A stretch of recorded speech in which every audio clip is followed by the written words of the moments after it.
আজও এই হয়ে আসছে।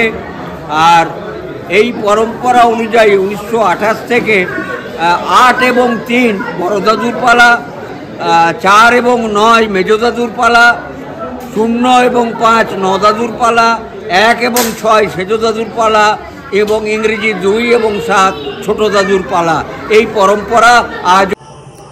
হ্যালো এভরিওয়ান, আবার অনেক দিন পর একটা নতুন ব্লগ নিয়ে। তো এই ব্লগটা কোনো ট্রাভেল ব্লগ না, এটা নর্মালি আমাদের দুর্গাপুজো নিয়ে, আমাদের ব্যানার্জি বাড়ির দুর্গাপুজো, কোন্দাইপুরের দুর্গাপুজো নিয়ে এই ব্লগটা। তো এই ব্লগটা একটু অন্যরকম হতে যাচ্ছে এবছরে আমাদের পালি। তো সেটাকে একটুখানি তুলে ধরার প্রচেষ্টা করব, দেখা যাক কতটা করতে পারি। এবারের পুজোর সময়টা একটু আলাদা, অনেক ভোর ভোর থেকে স্টার্ট, মাঝরাতে স্টার্ট। তাই তোমরা দেখতেই পাচ্ছ চারপাশ এখনো অন্ধকার, এখনো আলো ফোটেনি সেভাবে। ঘড়িতে বাজে 4টে। তো এবার মন্দিরের দিকে আমরা যাচ্ছি, মন্দিরেই দেখা হবে। দোলা আনতে যাব, ওখান থেকেই বেরোনো হবে। তো ওখানেই দেখা হচ্ছে, চলো। পুজোর জন্য এবার ঘরটা রং করা হয়েছে, লাইট লাগানো হয়েছে। আমরা এখন মন্দিরের দিকে যাচ্ছি। রাস্তা পুরোই অন্ধকার, দেখতেই পাচ্ছ। ভোর 4টে বাজে এখন। মন্দিরের দিকে আমরা এগোচ্ছি।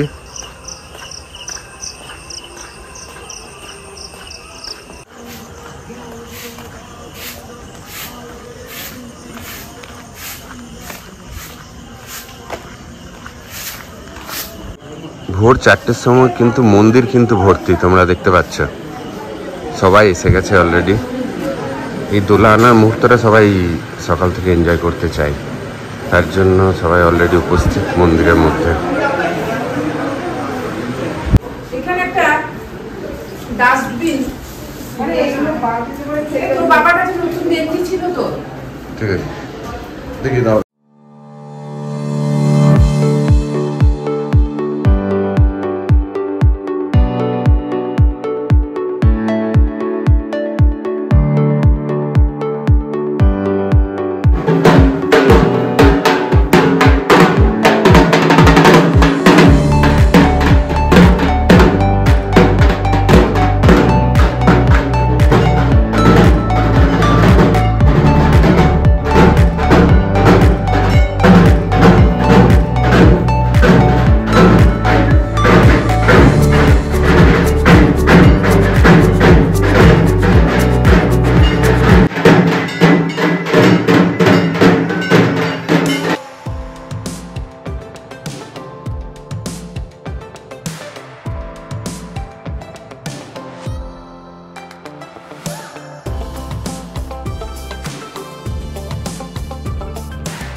এবার বেরোনো হচ্ছে পালকি নিয়ে নবপত্রিকা স্নানের জন্য।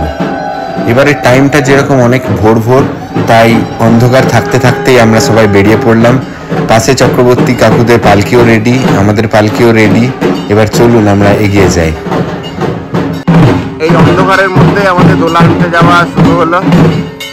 একদম এই দোলা আনাটা কেউ মিস করতে চায় না, সবাই একদম লাইন দিয়ে কাকিদের সাথে যায়। আর এরকম পালকিতে করে আমাদের নবপত্রিকা আনয়ন করা হয়। এটা বহু বছর ধরে আমাদের চলে আসছে। আমাদের ব্যানার্জি বাড়ির এই পুজো 300 বছরের পুজো। নবম প্রজন্ম এই পুজোটা করছে এখন। আমাদের এই ব্যানার্জি বাড়ির এটা একটা যাচ্ছে পালকি, আর এটা চক্রবর্তী কাকুদের এক পালকি। তো এই দুটো পালকি প্রত্যেক বছর যায়।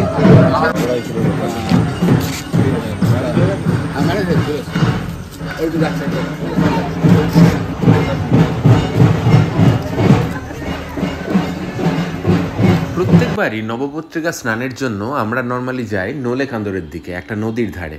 বাট এবার যেহেতু টাইমটা খুব কম এবং খুব তাড়াতাড়ি আমাদের ফিরতে হবে, তাই আমরা কাছেরই একটা পুকুরে নবপত্রিকা স্নানের ব্যবস্থা করেছিলাম।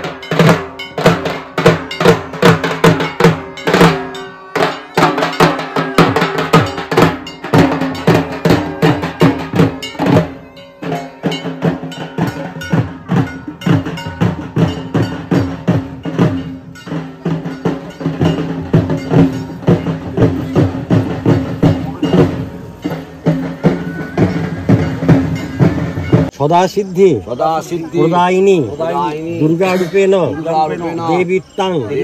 আস্তে আস্তে দিনের আলো ফুটছে। আমাদের নবপত্রিকা স্নান এখনো চলছে, এবার হয়তো কমপ্লিট হবে, আমরা মন্দিরে ফিরে যাব।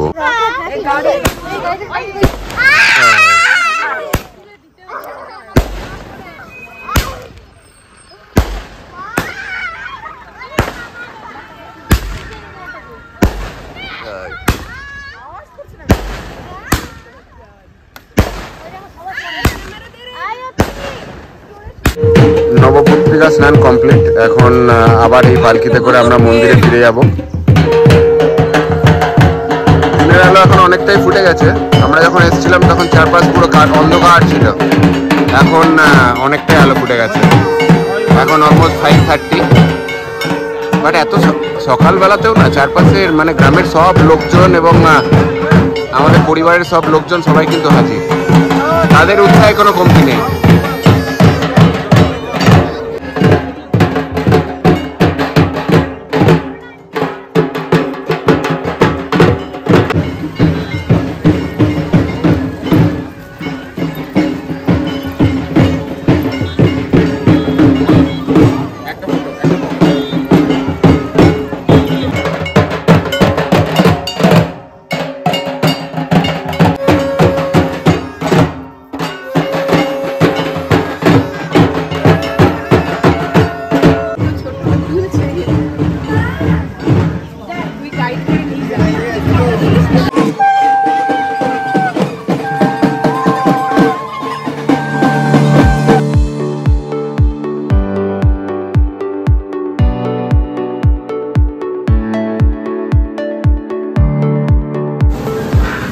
ওদিকে পুজো স্টার্ট হলো, সাথে সাথে আমাদের কিন্তু ভোগ ঘরও ব্যস্ত হয়ে পড়লো তাদের ভোগ রান্নার জন্য।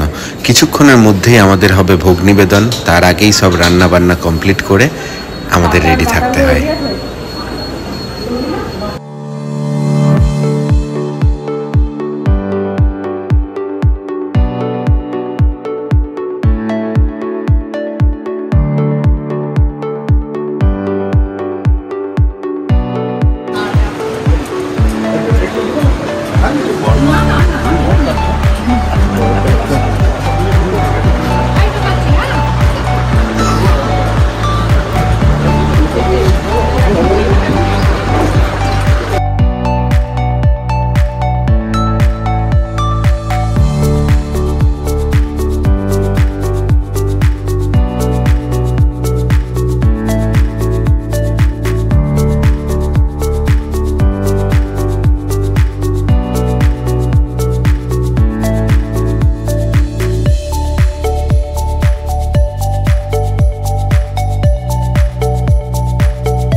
আমাদের গ্রামটা একটু ঘুরিয়ে দেখানোর জাস্ট চেষ্টা করছি। আমাদের দাদুরা ছিল 3 ভাই, তো সেই 3 ভাইয়ের না 3টে বাড়ি পাওয়া গেছিল। ওই পিছনে যেটা দেখা যাচ্ছে ওটা ছিল আমাদের দাদুর বাড়ি। তো এখন তো দাদু এখানে নিজস্ব বাড়ি করে নিয়েছে, তাই এখন আমাদের এখানেই থাকা হয়। এটা ছিল দাদুর আরেক ভাইয়ের বাড়ি, কানু জেঠুদের বাড়ি। আরেকটা আছে লক্ষণ জেঠুদের বাড়ি, সেটা হচ্ছে এই বাস দিয়ে যেটা দেখা যাচ্ছে। তো এই হচ্ছে 3 ভাইয়ের বাড়ি আমাদের দাদুদের। তারা মোটামুটি কাছাকাছির মধ্যেই 3 জন থাকতো। আরও যে দাদুদের আলাদা ভাই ছিল, যে জেঠতো খুড়তো যেরকম ভাইরা থাকে, তাদের বাড়িও এই গোটা গ্রাম জুড়ে যে ব্যানার্জি বাড়ির যে পুজোটা হয় না, তারা সবাই মিলেই করে। তার মধ্যে এটা একটা কালো দাদুর বাড়ি। এদিকেও আরও যেগুলো দেখতে পাচ্ছ তোমরা দুর্গা মন্দিরের চারপাশেও যেগুলো থাকে, সেগুলো সবগুলোই এক একটা দাদুদের বাড়ি। তো সেই বাড়িগুলো মিলেই আমাদের এই গোটা দুর্গা পুজোটা হয় আসলে, এবং এক এক বছর এক একজনের পালিটা পড়ে। সেটা 5 বছর পর পর কারো আসে, কারো 10 বছর পর পর আসে। অনেক ইন্টারনাল পারমুটেশন কম্বিনেশন হয়, আমারও মাঝে মাঝে মাথায় ঢোকে না কিভাবে হয়, বাট সেভাবে হয়, হতে থাকে। তো এইভাবে চলতে থাকে। মোটামুটি 300 বছরের পুরনো আমাদের এই পুজো। এটা আপাতত নবম প্রজন্ম যেটা এই পুজোটা করছে। তো তারই কিছু ডিটেলস আমরা এই ভিডিওর মাধ্যমে তুলে ধরবো। আমাদের গ্রামের ডিটেলস বলো বা আমাদের পুজোর ডিটেলস বলো। এই যে বাড়িগুলো আমরা দেখাচ্ছিলাম দূর থেকে, এই যে পরপর দুটো বাড়ি, এখনো এটা মানে সেই পুরোনো দিনের গ্রামের মতোই আছে। অনেক প্রোগ্রেস হয়ে গেছে যদিও, মানে রাস্তা একদম মেন রাস্তা তোমরা দেখতে পাও একদম এখানেই, এর উপর দিয়েই আমোদপুর যাওয়ার রাস্তা ডিরেক্টলি, বাট স্টিল এখনো এটা গ্রামের অনেক ভাইবস তোমরা পাবে এখানে আসলে। এই সেই মন্দির, আগে এই মন্দির ছিল তোমার মাটির তৈরি যেরকম থাকে অ্যাজ ইউজুয়াল, এখন অনেক চেঞ্জ হয়ে গেছে, এখন পুরো বাঁধানো মার্বেল করা। আমাদের এই কোন্দাইপুর গ্রামে না মেনলি দুটো পুজো হয়, একটা আমাদের ব্যানার্জি বাড়ির দুর্গা পুজো, আর তার ঠিক পাশেই চক্রবর্তী কাকুদের এই। আমরা সেদিন সন্ধ্যা আরতির সময় চক্রবর্তী কাকুদের এই পুজো দেখতে হাজির হয়েছিলাম তাদের প্রাঙ্গণে। তোমরা দেখতেই পাচ্ছ এখন সন্ধ্যা আরতি চলছে।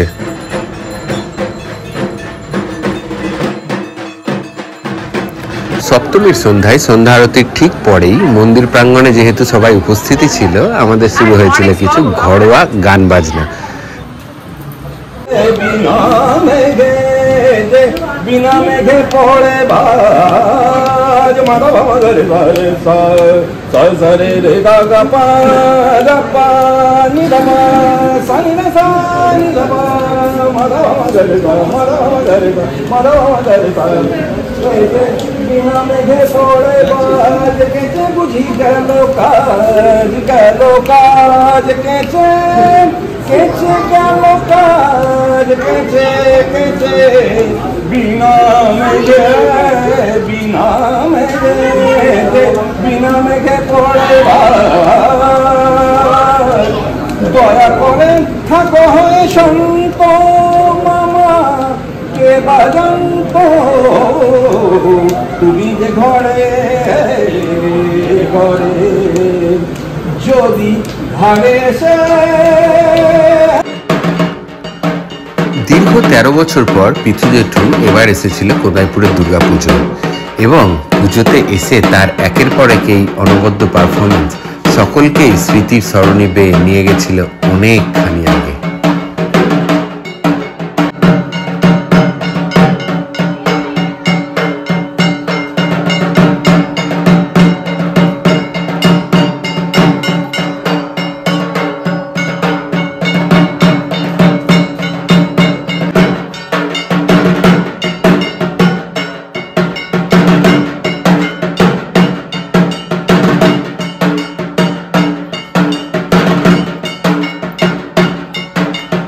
যত বাড়তে থাকে সবার মধ্যে উদ্দীপনাও তত বাড়তে থাকে।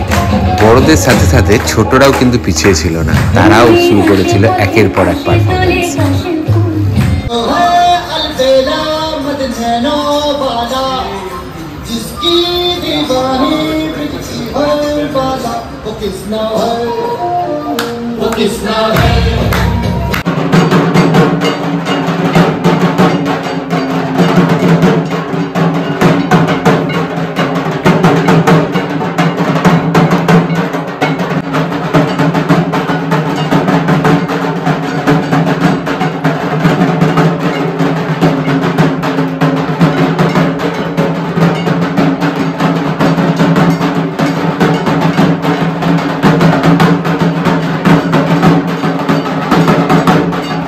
এমনভাবেই নাচ গানের মধ্যে দিয়ে আমাদের মহাসপ্তমী শেষ হলো। আবার দেখা হবে অষ্টমীর সকালে। হ্যালো এভরিওয়ান, আজ মহাষ্টমী, কাল সপ্তমী ছিল, আজকেও সকাল সকালই একদম ভোরবেলা, সকাল সকাল কেন একদম ভোরবেলা, আজকেও আলো ফোটেনি বাইরে। আজ আবার অষ্টমী নবমী দুটো একসাথে, সকাল 7টার মধ্যেই অষ্টমী কমপ্লিট হয়ে যাবে, তারপর আবার নবমী লেগে যাবে। তো তোড়জোড় অলরেডি লেগে গেছে ভোগ ঘরে, সব কিছু রান্না বান্না, অষ্টমীর ভোগ দিতে হবে, তারপরে আবার সন্ধি পুজোর ভোগ আছে, তারপর নবমীর ভোগ আছে। তো সবই মোটামুটি একই টাইমের মধ্যে দেওয়ার জন্য একটা তাড়াহুড়ো লেগে গেছে। তোমরা দেখতেই পাচ্ছ আমার পেছনে ভোগ ঘরে কত তোড়জোড়, সবাই রান্না বান্নাতে ব্যস্ত।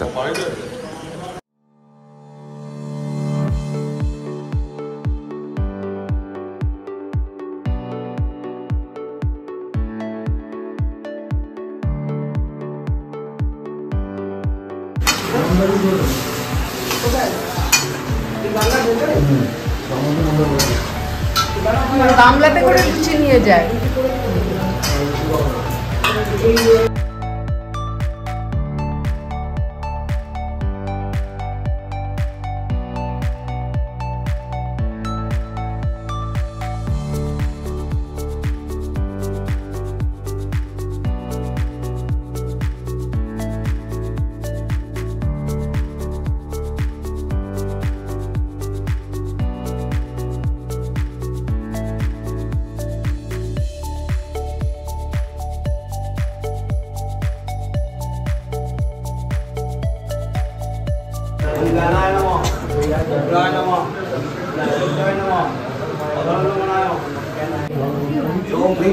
এটা ছিল অষ্টমীর সন্ধি পুজো এবং অষ্টমীর সন্ধি পুজো উপলক্ষে 108 প্রদীপ আমাদের ওখানে জ্বালানো হয়েছিল।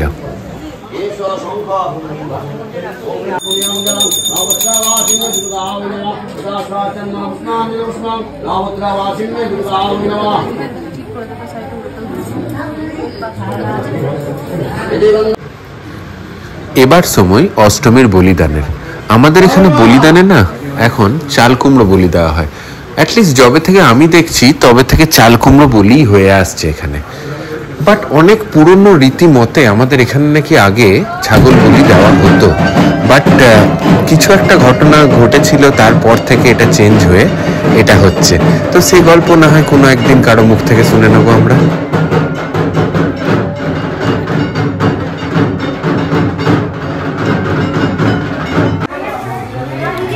আগেই যেমন বললাম না, এবার অষ্টমী আর নবমী একই দিনে। তো অষ্টমী শেষ হবার সাথে সাথেই আমাদের নবমীর হোমযজ্ঞ এবং নবমীর পুজো শুরু হয়ে গেছিল।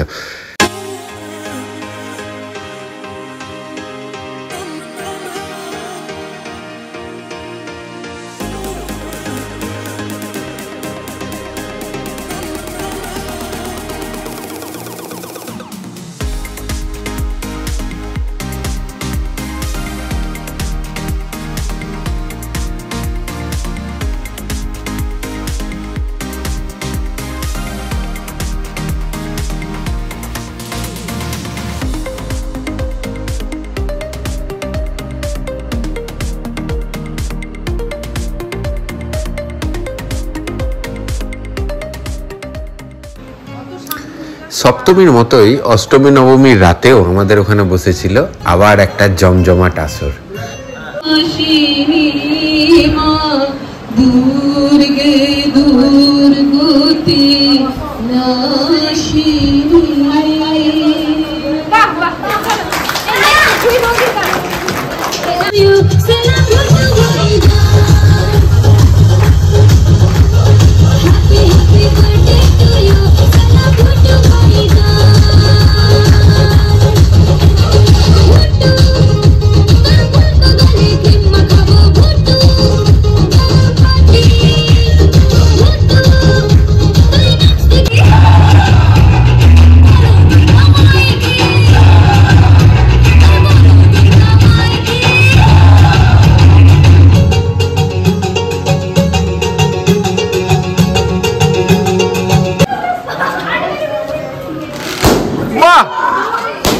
বাবরে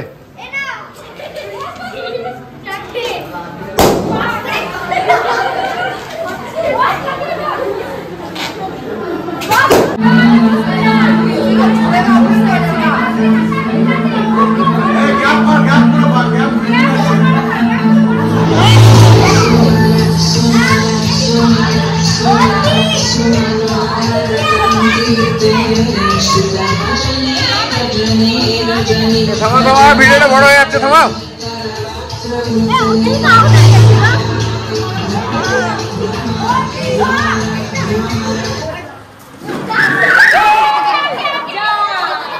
শেষ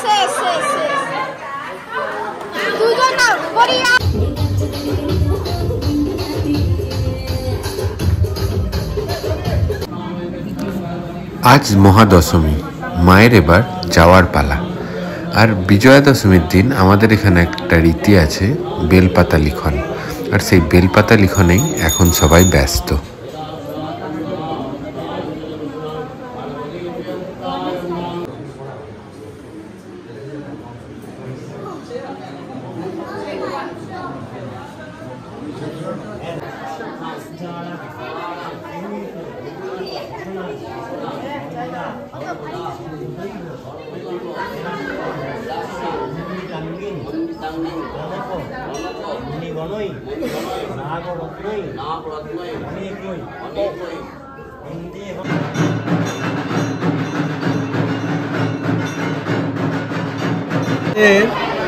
উদয়পুরের ব্যানার্জি বাড়ির যে দুর্গাপূজা, সেটা এখন বর্তমানে নবম প্রজন্ম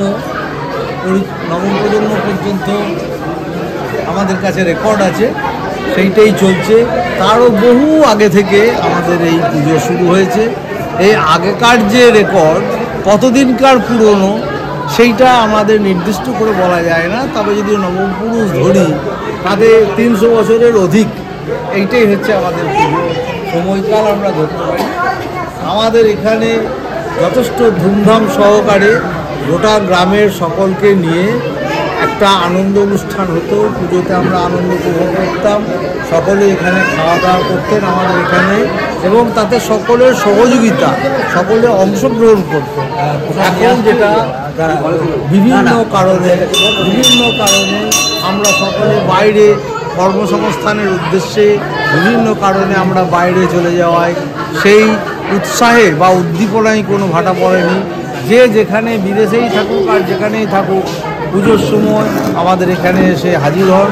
তার সঙ্গে যত সব আত্মীয় স্বজন নিজেদের তাদের পক্ষের যে আত্মীয় স্বজন তারা সকলে এখানে এসে আনন্দ উপভোগ করেন। বর্তমানে আমাদের যে পুজো, সেই পুজোতে যে আগে হতো আমাদের পাঁঠাবলিটা বামাক্ষেপার শিষ্য এসে আমাদের এখানে একবার বিচট পড়ে যায়, তখন এই বলিটা বন্ধ হয়ে গিয়ে মাসকলাইয়ের খিচুড়ি ভোগ অষ্টমীর সময়, সন্ধির সময় আমাদের চালু হয়, এবং সেইটাই চলছে। চাল কুমড়ো বলি এবং মাসকলাইয়ের খিচুড়ি ভোগ এইটাই চলছে। এবং ঠাকুরের কৃপাতে দিনের দিনে আমাদের এই পুজো তথা মায়ের মন্দির সব কিছুরই শ্রীবৃদ্ধি ঘটছে। ভবিষ্যতেও আশা করি মায়ের কৃপা থাকবে। বড় যদি কিছু বলার থাকলে, কিছু অ্যাড করার থাকলে। আমি এবার পুরো পুজোটাই এখানে আছি এবং গ্রামেই থাকি। আমি দেখলাম এবার পুজোতে প্রচুর লোক আমাদের আত্মীয় স্বজন এসেছিলেন, এবং শুধু আমিরা থেকে আমার খুড়তুতো ভাই এসেছিল, সে এখানে এসে গান গেয়েছে, ঢাক বাজিয়েছে। আমাদের ওদের গানগুলো খুব সুন্দরভাবে সবাইকে সবারই ভালো লেগেছে। কিছু আর কারো কিছু বলার?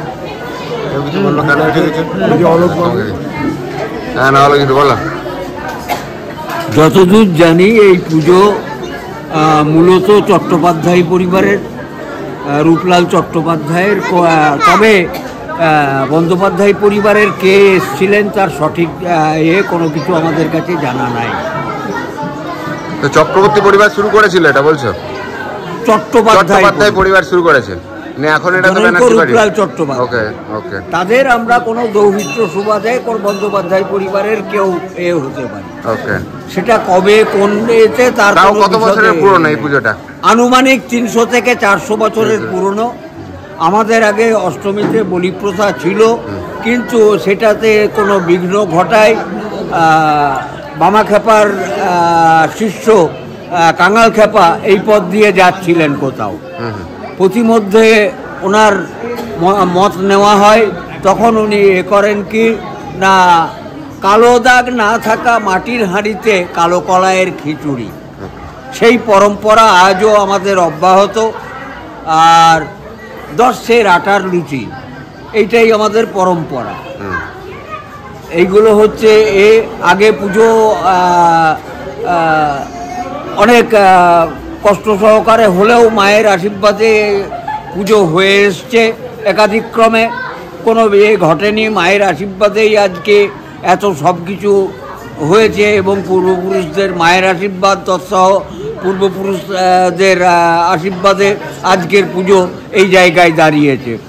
আগে যতদূর জানি 1927 অবধি আমাদের পৃথকর্ণের পরিবার হতো দাদুদের আমলে। বড় দাদু, মেজো দাদু, সেজো দাদু তখনও ছিলেন, তখন দাদুরা 5 ভাই ছিলেন। সেজো দাদু সম্ভবত 28 বা 29-এ গত হন, খুব অল্প বয়সে। কেউ যদি একবার বলে যে আমাদের টোটাল কটা ফ্যামিলি, মানে কটা দাদু এবং কটা পালি হয়? দাদুরা 5 ভাই। ওকে। অটল বিহারীর 5 পুত্র, ভৈরবনাথ, যিনি যতদূর নথি থেকে জানা যায় ইংরেজি 1927 অবধি, তখন আমাদের প্রপিতামহ অটল বিহারী বন্দ্যোপাধ্যায় প্রয়াত, তবে সংকল্প তার স্ত্রী স্বর্গীয়া কাশীশ্বরী দেবীর নামেই হতো। 1928 থেকে দাদুরা পৃথকর্ণ হন। 1928-এ আসে বড় দাদু ভৈরবনাথ বন্দ্যোপাধ্যায়, 1929-এ মেজো দাদু প্রমথনাথ বন্দ্যোপাধ্যায়, 1930-এ নদাদু যতীন্দ্রনাথ বন্দ্যোপাধ্যায়, 1931-এ সেজো দাদু সুরেন্দ্রনাথ বন্দ্যোপাধ্যায়। যদিও সুরেন্দ্রনাথ বন্দ্যোপাধ্যায় ততদিনে পরলোকে, তার সুযোগ্য পুত্র স্বর্গীয় সত্যেন্দ্রনাথ বন্দ্যোপাধ্যায় এবং দুজনেই তখন প্রায় নাবালক স্বর্গীয় শৈলেন্দ্রনাথ বন্দ্যোপাধ্যায়, তাদের 1931 সালে করেন। 1932 সালে পুজো আসে কনিষ্ঠ দাদু, ছোট দাদু নরেন্দ্রনাথ বন্দ্যোপাধ্যায়ের কাছে। এই 1932-এ যখন পুজো আসে, তার অব্যবহিত আগে, এই মায়ের আগে কিছুই ছিল না পুজো চালানোর মতো কোনো সংস্থান। তো যাই হোক, মায়ের আশীর্বাদেই কোনো রকম আল না ডিঙিয়ে একই জায়গায় 51.5 বিঘে কোঁদাইপুর মৌজায় জমি মায়ের নামে উৎসর্গ করা হয়েছিল, যা আজও এই হয়ে আসছে। আর এই পরম্পরা অনুযায়ী 1928 থেকে 8 এবং 3 বড় দাদুর পালা, 4 এবং 9 মেজো দাদুর পালা, 0 এবং 5 নদাদুর পালা, 1 এবং 6 সেজো দাদুর পালা এবং ইংরেজি 2 এবং 7 ছোট দাদুর পালা। এই পরম্পরা আজ উনি আমাদের এখানে পুস্তকাচার্য হিসেবে আসেন ডক্টর তমাল কৃষ্ণ ভট্টাচার্য। তার অনতি দূরেই তার পশোয়া গ্রামে বাড়ি। এক সময় তার বাড়িতে টোল ছিল এবং সংস্কৃত চর্চার ছিল। তার বাবা পার্বতী শঙ্কর ভট্টাচার্য তমালদা স্থানীয় পাড়ুই উচ্চ বিদ্যালয়ের ভারপ্রাপ্ত প্রধান শিক্ষক রূপে দীর্ঘদিন শিক্ষকতা করার পর স্থায়ী রূপে পাড়ুই হাই স্কুলে প্রধান শিক্ষকের অতি এর সাথে সাফল্যের সাথে করেন। এসব সত্ত্বেও এই মুহূর্তে ওনার বাবা তো ছিলেন বীরভূম জেলার সেরা পুরোহিতদের অন্যতম। হ্যাঁ, আর আমাদের যিনি পূজক, আমাদের ভ্রাতস্পুত্র এই প্রজন্মে বর্দা সোমনাথ বন্দ্যোপাধ্যায়। সোমনাথ বন্দ্যোপাধ্যায় 1922-এ পুজো করেছে ছোট দাদুর পালাতে। এবার মেজো দাদুর পালা 1924-এ আবার সোমনাথ বসেছে। মাঝে 1923-এ তার কনিষ্ঠ ভাই শঙ্কর। না, এটা 1923-24 করে কেন বলছে? 2024, তাই তো? 2000। ওকে, হ্যাঁ, বুঝতে পেরেছি। এই হলো আমাদের পুজোর ইতিবৃত্তান্ত। এবার শুনবো আমাদের পুস্তকাচার্য শ্রদ্ধেয় তমালকান্তি ভট্টাচার্য মশাইয়ের মুখ থেকে এই পুজোর কিঞ্চিত। এই পুজো এবারের পুজো 3 দিনের পুজো। এবারে পুজোটা একটু তিথির ক্ষয়ের জন্য এবার পুজোটা খুব তাড়াহুড়োর মধ্যে করতে হয়েছে। আমাদের যে পুজোর সংক্ষিপ্ত সময় ছিল, তার জন্য সূর্যোদয়ের 48 মিনিট আগে থেকে আমরা পুজোটা শুরু করতে পেরেছিলাম। কোনো রকমভাবে সংক্ষিপ্ত পুজো করা গিয়েছে এবং এটা শাস্ত্রেও তার বিধান আছে যে যদি সময় সংক্ষিপ্ত থাকে তাহলে ষোড়শোপচার, না হলে দশোপচার, না হলে পঞ্চমোপচার, না হলে ফুলজল, না হলে শুধু ভক্তি দিয়েও মায়ের পুজো করা যায়, কিন্তু সময়টাই হচ্ছে এখানে আসল। যাই হোক, আমাদের এখানে যারা পুজোর সঙ্গে যুক্ত ছিল তারা যথেষ্ট সক্রিয় অংশগ্রহণ করেছিল এবং ঠিক সময়ে আমরা সঠিকভাবেই পুজোটা করতে পেরেছি। পুজো সুন্দরভাবেই হয়েছে, অল্প সময় হলেও পুজোর মধ্যে কোনো ব্যাঘাত ঘটেনি। এর জন্য আমার তরফ থেকে যারা এখানে পুজোর দায়িত্বে ছিল তাদের সকলকে অনেক ধন্যবাদ। সোমনাথ দা কিছু বলেন? সব বললেন, আর কি বলবো। তাও তুমি গত 2-3 বছর ধরে করছো, ব্যানার্জি বাড়ির একজন হিসাবে হাল ধরেছো এটা নিয়ে, পুজোর করা নিয়ে, সেটা নিয়ে যদি কিছু বলো। আমি ভট্টাচার্যের সান্নিধ্যে লাভ করে অনেক ভালো পুজো শিখতে পারছি, আর ভালো শিখবো আশা করছি। ঠিক আছে।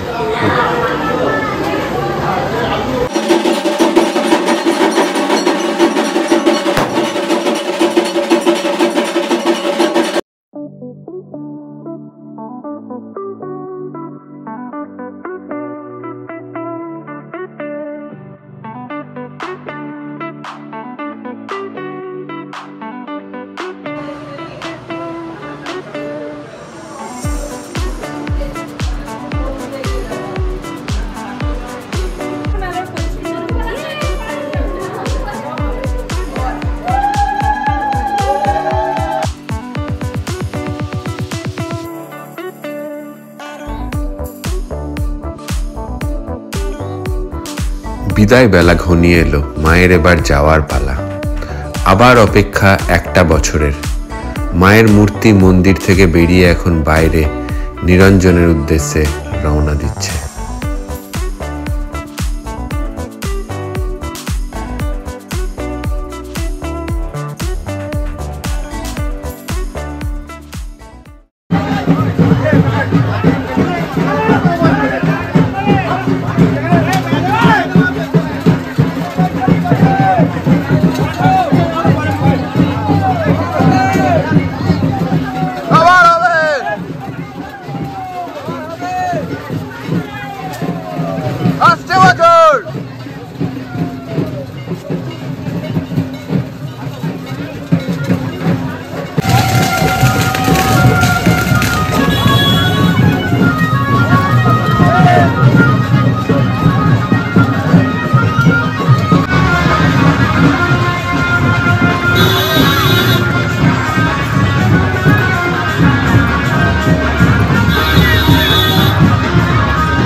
ঠিক আছে।